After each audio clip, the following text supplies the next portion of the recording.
200 hari nanti, kita akan lihat akan banyak orang-orang Jokowi yang kemungkinan masuk penjara. Termasuk Budi Ari ini. Tersangka dulu ya? Oh iya, kan sudah diperiksa dan segala macam. Kita akan lihat nanti. Jangan-jangan itu tadi, mengadu kan. Ini kan juga memperburuk situasi di pemerintahan. Oh, ada loyalis ganda. Loyalitasnya kepada presiden yang lama. Kesempatan menurut saya pada Prabowo. Lebih baik nonaktifkan dia. Atau jangan tanggung-tanggung. Reshuffle. Anda tadi bicara survei, Bu. Dari 10 menteri yang kemudian dinilai buruk, rata-rata memang orang-orang lingkaran dari Presiden Jokowi. Ya. Manajemen komunikasi publiknya buruk, Bu. Bisa dilihat. Jangan-jangan seperti Bung Indra, jangan-jangan nangis itu. Budi Ari mengadu kepada Jokowi kan. Ya, kalau saya sih bacanya akun-akun anonim. Tapi akun-akun anonim ada 2 kategori bagi saya. Ada akun anonim yang benar-benar buzzer, ada akun anonim itu benar-benar intel. Saya harus membaca dulu. Mereka menyampaikan informasi atau sebaliknya. Tetapi apa artinya dengan Jokowi tetap menjadi sentrum di sisi lain? Itu Abang melihat dalam 100 hari apakah makin naik ininya pamornya atau menurun? Saya kira dengan sendirinya secara alamiah itu akan turun, Bu. Karena akan turun, maka dia bikin aktivitas-aktivitas terus. Misalnya touring, sepeda motor dan segala macam. Dan nggak main-main ya? Iya. Sepeda motor yang dipakai juga nggak main-main. Iya. Mahal ya? Iya. Dan yang touring juga kelompoknya dari banyak juga. Coba. Dari Jakarta katanya. Iya. Contoh Pak Harto begitu selesai, udah. Presiden Soekarno, kurang besar apa? Selesai. Presiden Soeharto, Habibie juga sekalipun. Pak Harto paling mancing ya? Ya, seperti itu. Yang dulu Pak SBY juga melukis ya? Nyanyi, begitu-gitu kan? Tidak mengumpulkan massa.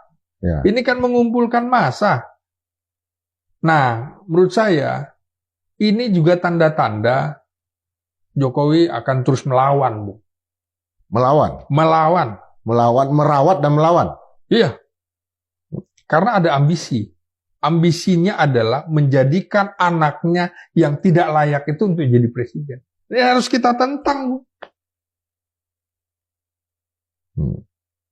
Silahkan kalau lewat jalur yang baik. Sekarang partai politik siapa yang mau? Golkar. Yang katanya MKGR. Enggak tuh. Enggak. Kosgoro. Enggak juga itu. Ya. Sampai sejauh ini belum. Iya. Saya kira situasi tidak mungkin. Jadi ya orang kalau mau menjadi presiden, ya harus masuk partai politik. Lewat jalur partai politik tidak. Karena didukung oleh satu partai politik atau gabungan partai politik. Jadi betul-betul menurut saya secara komunikasi politik Gibran lemah. Nggak kuat. Upaya menaikkan citra model bapaknya lewat program-program populis ini juga orang sudah hafal. Gaya lo pencitraan doang. Kan sama dengan lapor Mas Wapres. Sekarang udah nggak ada lagi. Gitu. Nggak mungkin lah. Ini begini, kalau kita lihat ke depannya. Iya.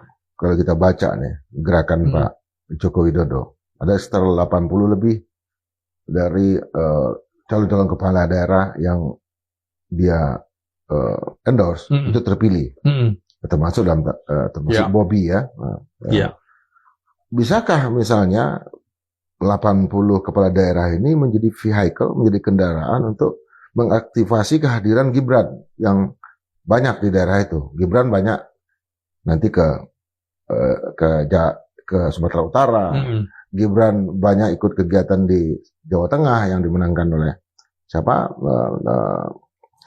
Oleh sosok yang didukung oleh Jokowi gitu. Dan Gibran juga hadir sebagai wakil presiden di area kepala-kepala daerah yang didukung oleh atau di-endorse sama Pak Joko Widodo. Begini Bung, salah satu program yang kemarin muncul bagaimana Presiden Prabowo memangkas anggaran sampai tingkat pemerintahan daerah. Ya. Kalau ini juga dipangkasi semua, Kementerian Luar Negeri pun jadi seperti Kementerian Dalam Negeri kan?